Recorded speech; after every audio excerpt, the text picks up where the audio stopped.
দল তো আমরা একটাই করি ভাই।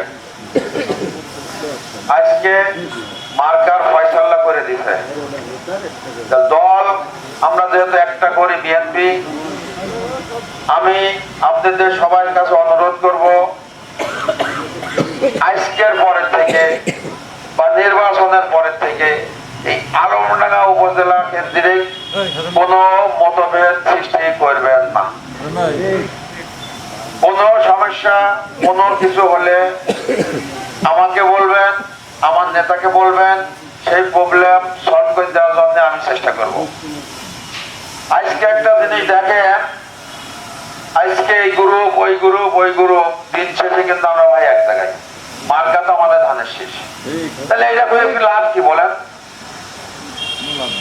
এই জন্য ধানের শীষের ক্যান্ডিডেট হয়েছে জেলা বিএনপি সাধারণ সম্পাদক, সে জেলার নেতা, সে এমপি হবে সে।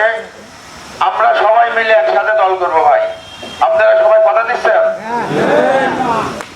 আর ব্যক্তিগত ভাবে সাইফুল ভাই হচ্ছে আমার বড় ভাইয়ের বন্ধু।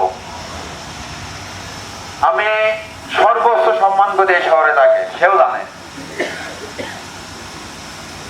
তার সাথে আমি ছোটবেলায় পারিবারিক সম্পর্ক, তাকে আমি যথেষ্ট ভালোবাসি, রেসপেক্ট করি, শ্রদ্ধা করি। সেটা সাইফুল ভাই কোনো জায়গায় বলতে পারবে না যে ওটা আমাকে কোনো অশ্রদ্ধা করেছে। এই যে আমরা তো টিলুমিয়া সবাই একসাথে বসতে চাইছিলাম, কিন্তু দেখলাম যে ভেতরে দুই ভাগ হয়ে গেছে। আমরা একটা পাঠ সারের অনুমতি কিন্তু প্রথম সাইফুল ভাই আমাকে দিয়েছিল যে তুই ওইটা সার, আমার নিয়ে তো চিন্তা করতে হবে না। আজকে সে ঢাকায় গেল, আসলো, বসে যে আমরা সমাধান করে ফেললাম। নেতা আসবে, আপনারা নেতার মুখের থেকে শুনবেন। আর আমি আর একবার অনুরোধ করবো, আপনাদের বাড়ি মা বোন ঠিক রাখেন ভাই। পুরোই ভোট নিয়ে আপনাদের বেশি চিন্তা করা লাগবে না। যার যার বাড়ির মহিলা ঠিক করেন, জামাতের কোনো ভোট নাই।